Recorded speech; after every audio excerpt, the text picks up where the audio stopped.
مانتا ہے مومن کو ٹھوکر بھی لگتی ہے، اس کے گناہ کی وجہ سے لگتی ہے۔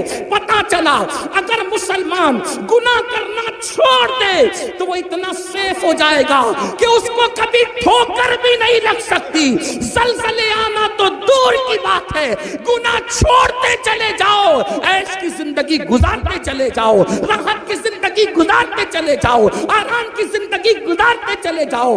حیرت کی بات یہ ہے آرام کی زندگی سب چاہتے ہیں، راحت کی زندگی سب چاہتے ہیں، سکون کی زندگی سب چاہتے ہیں، آرام کی زندگی سب چاہتے ہیں، قرار کی زندگی سب چاہتے ہیں، لیکن گناہ کوئی چھوڑنا نہیں چاہتا۔ اللہ اکبر، بڑی معذرت کے ساتھ میں یہ نہیں کہتا کون کیا کرتا ہے، لیکن ہر انسان اپنے آپ میں ڈوب کر سوچے۔ کہنے والے نے کہا تھا اپنے من میں ڈوب کر پاجا سراغ زندگی، اپنے من میں ڈوب کر پاجا سراغ زندگی، تو اگر میرا نہیں بنتا نہ بن، اپنا تو بن۔ مسلمانوں ہم اپنے تو بن جائیں، اپنے آپ میں ڈوب کر سوچو میں کیا کرتا ہوں۔ توجہ کرنا، یہ محفل تو کیا کرتا ہے اس کی نہیں ہے، یہ محفل خود احتسابی کی محفل ہے۔ یہ ہمارے علماء کی پشت پناہی میں یہ جو فقیر قادری عرض کر رہا ہے، آج ہم یہ نہیں کہیں گے تو کیا کر رہا ہے، کون کیا کر رہا ہے، آج ہم اپنے آپ میں ڈوب کر سوچے میں کیا کر رہا ہوں، میں کیا کر رہا ہوں۔ قرآن کہتا ہے یا ایھا الذین آمنوا علیکم انفسکم، اے ایمان والو اپنی فکر کرو۔ آج مسلمان کے اندر یہ بیماری پیدا ہو گئی، تو کیا کر رہا ہے، وہ کیا کر رہا ہے، کون کیا کر رہا ہے۔ اس لیے ہر آدمی دوسرے کو مجرم ٹھہراتا ہے، خود احتسابی نہیں۔ ہمارے بزرگوں میں کیا طریقہ تھا، میں کیا کروں۔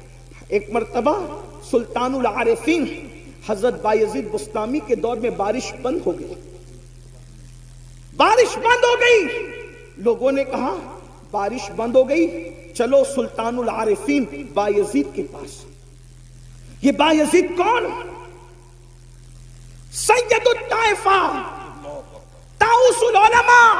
حضرت جنید بغدادی فرماتے ہیں جو مرتبہ فرشتوں میں جبریل امین کا ہے، وہ ولیوں کی کائنات میں اللہ نے سید السلطان العارفین حضرت بایزید بسطامی کو مقام عطا فرمایا۔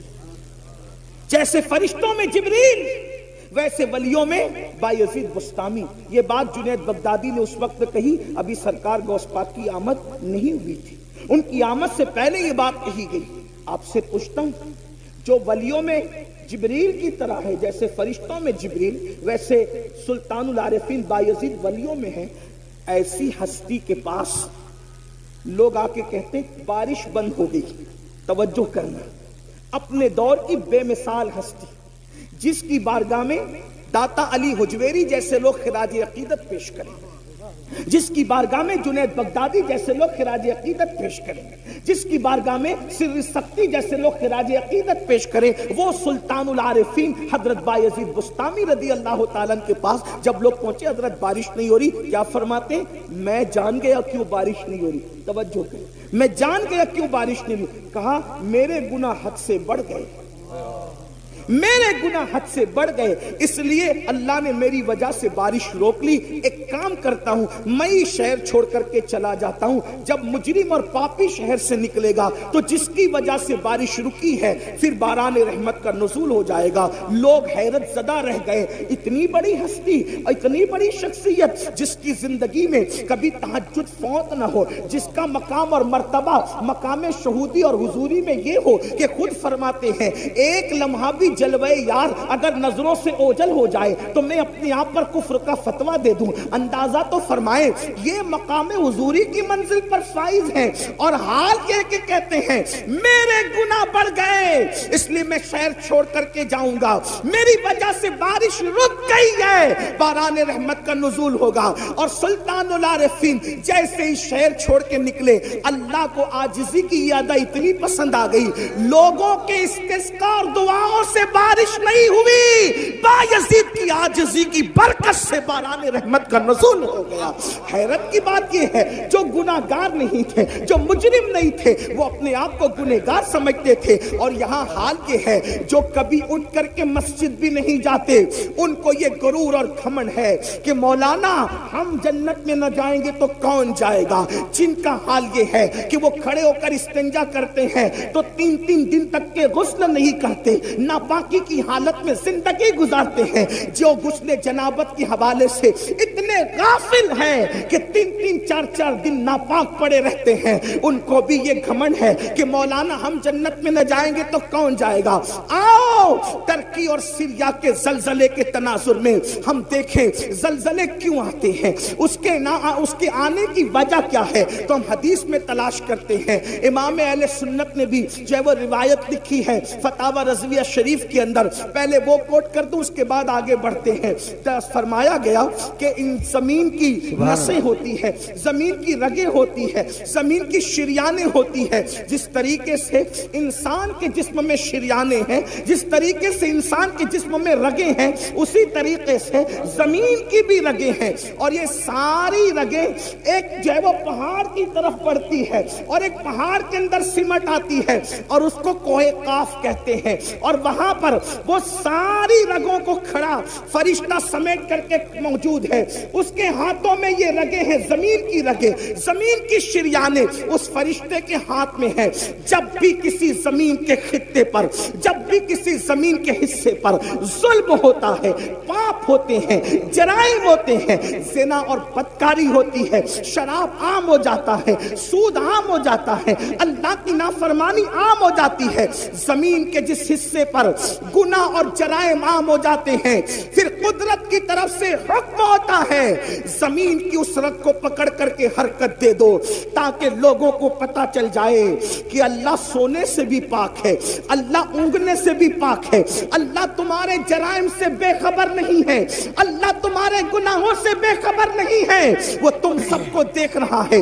اللہ اکبر۔ اور جب وہ نس پکڑ کر، وہ رگ پکڑ کر فرشتہ حرکت دیتا ہے تو زمین پر زلزلے کے جھٹکے نمودار ہوتے ہیں۔ اللہ اکبر۔ میری قوم کے جوانوں، پتا چلا جب زمین پر اللہ کی عبادت کرنے کی بجائے جب زمین پر ظلم کیا جاتا ہے، جب زمین پر حرام کام کیے جاتے ہیں، جب زمین پر اللہ اکبر نوب تال میں کمی کی جاتی ہے، اس وقت زمین پہ زلزلے آتے ہیں اور مجرموں کی وجہ سے بے گناہ بھی اس کا شکار ہو جاتے ہیں۔ اللہ اکبر۔ کیا یہ جرائم ہمارے اندر نہیں؟ ایک مرتبہ ام المومنین امام حاکم اپنی مستدرک میں لکھتے ہیں، لیکن محدثین نے اس حدیث کی سند پر جرح بھی کی ہے۔ اللہ اکبر۔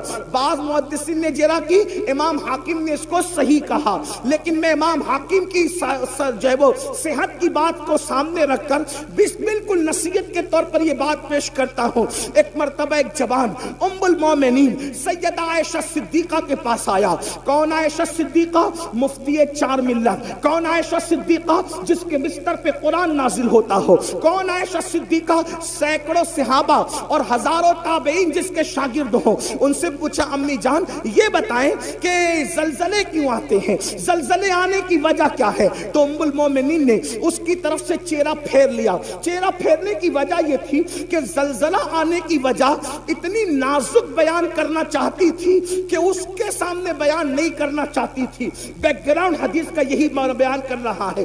پوچھنے والے نے پوچھا تو اس کو بیان نہیں فرمایا، یعنی جب اس نے سوال کیا تو چہرہ پھیر لیا۔ لیکن اللہ اکبر، پھر حضرت عبداللہ نے پوچھا امی جان آپ بتائیں کہ زلزلہ کیوں آتا ہے اور زلزلہ آنے کی وجہ کیا ہے؟ تو اس وقت ام المومنین نے ان کو جواب دیا، حضرت عبداللہ کو جواب دیا، عبداللہ زلزلہ آنے کی وجہ یہ ہے جب عورتیں اس نیت سے گھر سے خوشبو لگا کر کے نکلتی ہے کہ لوگ ان کے حسن کے فریب میں مبتلا ہو جائیں، ان کی طرف راغب ہو. خوشبو لگا کر کے عورتیں اپنے گھروں سے اس لیے نکلتی ہے کہ لوگ ان کے فتنے میں مبتلا ہو.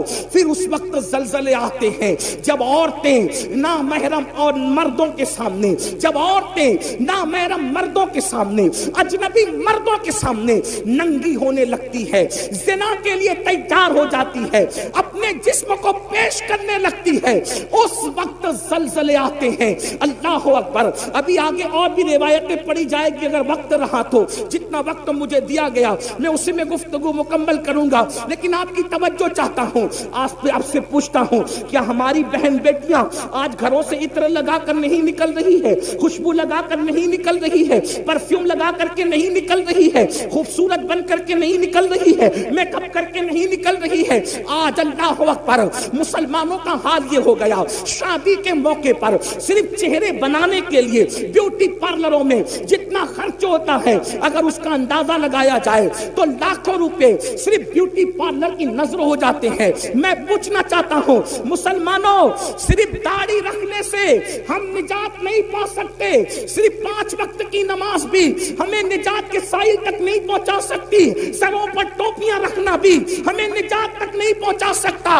اس وقت تک جب تک کہ ہم پورے دین پر عمل نہ کریں. ہم نے دین کی چند چیزوں کو اٹھا لیا، کسی کو نماز آسان پڑی اس نے نماز اٹھا لیا، کسی کے چہرے پہ داڑھی آسان پڑ گئی اس نے داڑھی رکھ لی، کسی نے ٹوپی کو آسان سمجھا اس نے ٹوپی پہن لی. یاد رکھنا، دین کو رسومات بنانے والوں، یہ رسمی عبادتیں نجات کے سائل تک نہ لے جائے گی. میرے نبی نے فرمایا والعاقبۃ للمتقین. نعرہ تکبیر. آخرت صرف پرہیزگاروں کے لیے ہے، آخرت متقیوں کے لیے ہے. بلکہ یہاں تک فرمایا جو لوگوں کے سامنے ٹوپیاں پہنے، نمازیں پڑھے، روزے رکھے، نیک عمل کرے، اور جو تنہائی کے اندر پاپ اور گناہ کرے، اللہ ان کی عبادتوں کو ان کے منہ پہ مار دے گا. خدا کو ایسی عبادتوں کی کوئی حاجت نہیں ہے. میرا اللہ حاجت اور ضرورت سے پاک ہے، اسے کسی کی عبادت کی ضرورت نہیں ہے، وہ بے نیاز ہے. مسلمانوں بتاؤ تو صحیح، اللہ اکبر، ہماری بیٹیاں بیوٹی پارلروں میں جائیں، ہماری بیٹیاں خوشبو لگائیں، ہماری بیٹیاں اجنبی مردوں کے سامنے ننگی ہو جائیں. اب کچھ لوگ سوچتے ہوں گے کہ یہ مولوی یہ بات کیوں کر رہا ہے کہ بیٹیاں ننگی ہو جائیں. میں کہتا ہوں صرف کپڑا اتارنا ہی ننگا پن نہیں ہے. اگر دوسری حدیث پر نظر ڈالیں تو ذرا اپنے آپ میں ڈوب کے سوچیں کہ کتنوں کی بیٹیاں ننگی ہیں.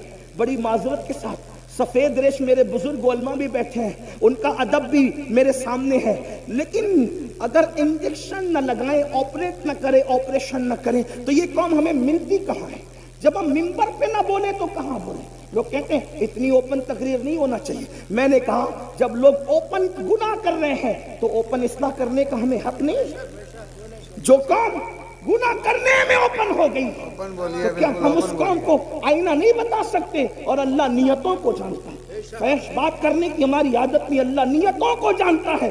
لعنت اللہ علی الکاذبین، جو جھوٹ بولے اس پہ لعنت ہے. ہمیں شوق نہیں یہ بات کرنے کی، لیکن آپ سے پوچھتا ہوں، آپ اگر یہ سوچتے ہیں ام المومنین نے کہا مردوں کے سامنے عورتیں ننگی ہوگی، زلزلے آئے، عورتیں ننگی نہ ہو رہی. ایک حدیث میں اللہ کے رسول علیہ السلام نے فرمایا قیامت کے قریب عورتیں کپڑے پہن کے بھی ننگی ہوگی. تو صحابہ نے پوچھا آقا کپڑے پہن کے ننگی ہونے کا کیا مطلب ہے؟ وہ فرمایا اتنے باریک اور پتلے پتلے کپڑے پہنے گی کہ کپڑے پہن کر بھی ان کا جسم نظر آئے گا، اتنے تنگ اور چست پہنے گی کہ مفہوم ہے کہ جسم کا نشیب و فراز دکھے گا. تو یہ بھی تو ننگے پن کی، کپڑا پہن کر بھی ننگی ہے. مردوں کو اس کا کوئی خیال نہیں. ایک باپ جب جمعہ کی محفل میں مسجد کے اندر یہ خطاب سنتا ہے تو کہتا ہے مولوی لوگ پرانے خیال کے لوگ ہیں. مولوی پرانے خیال کا نہیں ہے، ہم دین کے پابند ہیں. لوگوں کو اگر ترقی کرنا ہے تو لوگ آگے جائیں، اور مسلمان کو اگر ترقی کرنا ہے تو وہ پیچھے نبی کے قدموں میں آئے. سبحان اللہ. ہمیں کل بھی ترقی ملی تھی تو قدم ناز مصطفیٰ کے صدقے میں ملی تھی، اور اگر آج بھی ترقی ملے گی تو نبی کے قدموں میں ملے گی. لوگ کہتے ہیں نبی نبی کے قدموں میں کیا رکھا ہے؟ میں کہتا ہوں جب ماں کے قدموں میں جنت ہے تو نبی کے قدموں میں کیا رکھا ہے اس کا اندازہ آپ خود ہی لگا سکتے ہیں۔ نعرہ تکبیر، نعرہ قدموں میں جو ہے غیر کا منہ کیا دیکھے، کون نظروں پہ چڑھے دیکھ کے تلوار تیرا۔ ایک بھائی اپنی بہن پہ کنٹرول نہیں کر سکتا، ایک باپ اپنی بیٹی پہ کنٹرول نہیں کر سکتا، ایک شوہر اپنی بیوی پہ کنٹرول نہیں کر سکتا۔ اگر کنٹرول نہیں کر سکتے تو دل کے کانوں سے سن لو، اپنی نماز، اپنے روزے، اپنے حج، اپنے صدقات، اپنے عمرہ پر گھمنڈ کرنے والوں، اگر اپنے گھر کی عورتوں کو کنٹرول نہیں کرتے تو اللہ نے جنت کے دروازے پہ لکھ دیا ہے کہ جنت دیوسوں کے لیے حرام ہے، حرام۔ جنت دیوسوں کے لیے حرام ہے۔ صحابہ نے پوچھا آقا دیوس کون ہے؟ تو اللہ کے رسول علیہ السلام نے فرمایا جس کے گھر کی عورتیں بدی میں مبتلا ہوں اور وہ مرد معلوم ہونے کے بعد ان کو نہ روکے، جو عورتیں بازاروں میں بے پردہ جائیں اور وہ مرد معلوم ہونے کے باوجود ان کو نہ روکے، ایسے مرد دیوس ہے، دیوس۔ اللہ نہ ان کا فرض قبول کرتا ہے، نہ ان کا نفل قبول کرتا ہے، نہ ان کی دعائیں قبول کرتا ہے، نہ ان کی نمازیں قبول کرتا ہے۔ میرے پیارے آقا علیہ السلام کے پیارے دیوانوں، ام المومنین فرماتی ہے پہلی وجہ تو یہ ہے۔ دوسری وجہ، جب ناپ تول میں کمی کی جائے گی تو زلزلے آئیں گے۔ ام المومنین ناپ تول میں کمی۔ اب ناپ تول میں کمی پر بہت اچھی تشریح کی ہے حکیم الامت حضرت علامہ مفتی احمد یار خان نعیمی رحمت اللہ علیہ۔ ناپ تول میں کمی پر ہمارا دماغ یہیں آ کے اٹک جاتا ہے کہ سبزی ناپ تول ہوا، سبزی میں ناپ تول ہوئی تو کسی نے کمی کر دی تو زلزلہ آئے گا۔ یہ بھی ہے، اس کا تو انکار ہی نہیں، تو سب سمجھ گئے۔ ناپ تول میں کمی کا کیا مطلب؟ اللہ قرآن مقدس میں فرماتا ہے ناپ تول میں کمی نہ کرو، وَلَا تُخْسِرُوا الْمِيزَانَ۔ سبحان اللہ۔ ناپ تول میں کمی نہ کرو، اس میں خسارہ نہ کرو، اس میں کمی نہ کرو۔ کیا مطلب؟ ناپ تول میں کمی نہ کرنے کے کئی معنی ہے، ایک معنی یہی تو بات ہے، جب غالب اور اقبال کے کلام کے اتنے معنی نکل سکتے ہیں تو پھر مصطفیٰ جان رحمت کی حدیث کے اس کے کتنے معنی نکل سکتے ہیں۔ اسی کو تو میرے امام کہتے ہیں نا، میں نثار تیرے کلام پر ملی یوں تو کس کو زبان نہیں، وہ سخن ہے جس میں سخن نہ ہو، وہ بیان ہے جس کا بیان نہیں، اور فصحا عرب کے بڑے بڑے تیرے آگے یوں ہے دبے لچے، کوئی جانے منہ میں زبان نہیں بلکہ جسم میں جان نہیں۔ حدیث کی تشریح ہو رہی ہے حکیم الامت کی زبانی، اور میں اس کو بطور مفہوم پیش کروں۔ ناپ تول میں کمی ہوتی ہے تو زلزلے آتے ہیں، تو ناپ تول میں کمی کا ایک مطلب تو یہ ہوا کہ ہم سبزی بیچ رہے ہوں، دودھ بیچ رہے ہوں وغیرہ وغیرہ، جو ناپ کے اس میں کمی نہ کرو۔ اب ناپ تول میں کمی کا ایک معنی یہ بھی ہے کہ کسی کا ہم پہ حق نکلتا ہے تو ہم تو اس کو مانگتے ہیں، لیکن جب ہم پر نکلتا ہے تو اس کو نہیں دیتے۔ ناپ تول میں کمی کا ایک مفہوم یہ بھی ہے، بھئی یہ بھی تو لینا دینا ہے نا، اگرچہ اس کا کوئی دکھنے والا ترازو نہیں ہے، لیکن بہرحال ہمیں دینا تو اس کا حق ہے۔ ہر آدمی حق مانگ رہا ہے، حق دینے والے کتنے ہیں؟ کیا بے شمار سفید لباس پر ہمیں وہ کرسی پہ بیٹھے ہوئے حاجی نمازی نظر نہیں آتے جنہوں نے اپنی بہنوں کا حق مار کر کے رکھا ہے؟ کیا بات، کیا جو بات۔ اپنی بہنوں کو حصہ نہیں دیتے۔ کہ بے شمار ایسے لوگ نہیں ہیں جنہوں نے اپنے بھائیوں کا حق دبا رکھا ہے، اپنے بھائیوں کو حق نہیں دیتے۔ اگر اللہ نے طاقت دی، 4-6 لوگ ماننے جاننے والے ہوئے تو بڑا بھائی چھوٹے بھائی کو کہتا ہے جا جو کرنا ہے کر لے، میں نہیں دوں گا، اور پھر اس کے بعد اس کے ننگے پن پر کوئی انصاف کرنے کون سامنے آتا ہے؟ کون آتا ہے آنکھ میں آنکھ ڈالنے کے لیے؟ کون آتا ہے کسی کو حق دلانے کے لیے؟ کون آتا ہے کسی کے حق کے لیے؟ اللہ اکبر۔ بلکہ لوگ کہتے ہیں یار وہ تو ننگا آدمی ہے، وہ تو دادا آدمی ہے، وہ تو بھائی گیری کرتا ہے، اس کے پاس جائیں گے تو یہ ہوگا اور یہ ہوگا اور یہ ہوگا اور یہ ہوگا۔ سن لو،